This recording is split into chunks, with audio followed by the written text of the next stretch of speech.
Did you know Toronto is one of Canada's most walkable major cities?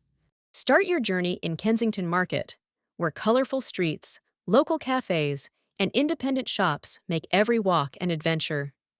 Next, explore the Distillery Historic District, a pedestrian-only area filled with beautifully preserved Victorian-era buildings, galleries, restaurants, and boutiques. Looking for luxury?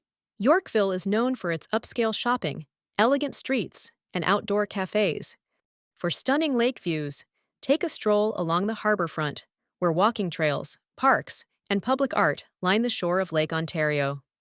If you're looking for entertainment, the Entertainment District is home to theaters, restaurants, and major attractions like the CN Tower and Rogers Centre.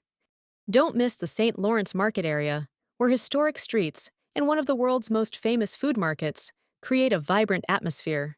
Whether you're visiting for a day or a week, walking is one of the best ways to experience the heart of Toronto.